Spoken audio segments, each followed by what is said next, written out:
Monday morning, 7:15. I've got my hat on. It makes me look like a 12-year-old boy. This is why I always wear my hat backwards.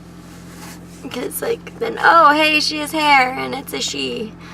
But on a scale from 1 to 10, I am perfect like I am. I don't need your number. I don't need your number. Sorry, that would be my kids' tunes. Promise, I don't listen to it on my own. In fact, I don't even know how it's streaming to my car. I think it's my husband's phone inside. My daughter is currently listening to. True story. Anyways. Put on my phone. Yes. I was accurate. Kids' tunes, guys. Not mine. She's like, probably like, where's my sound?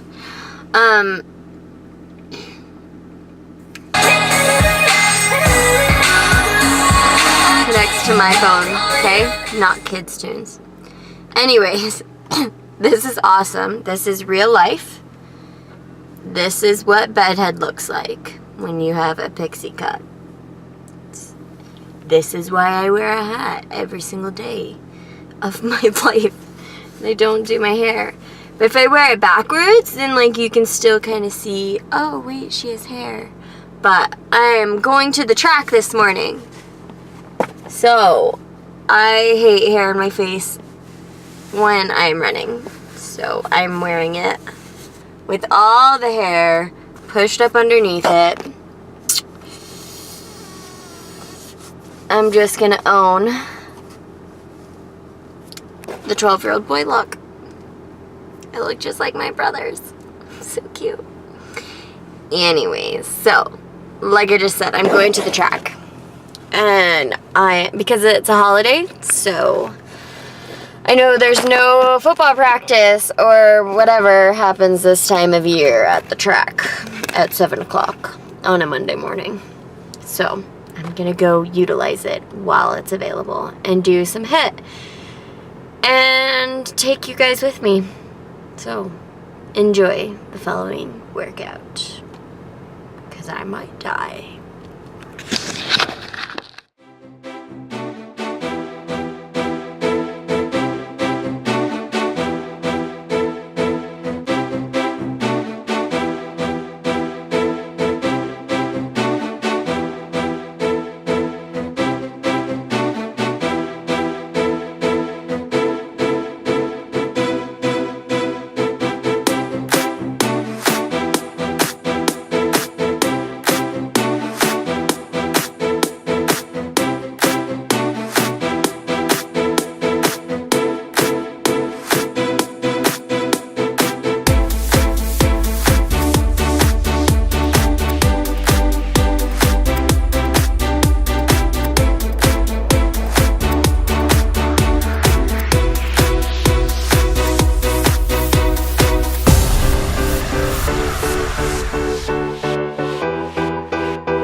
guys, so you saw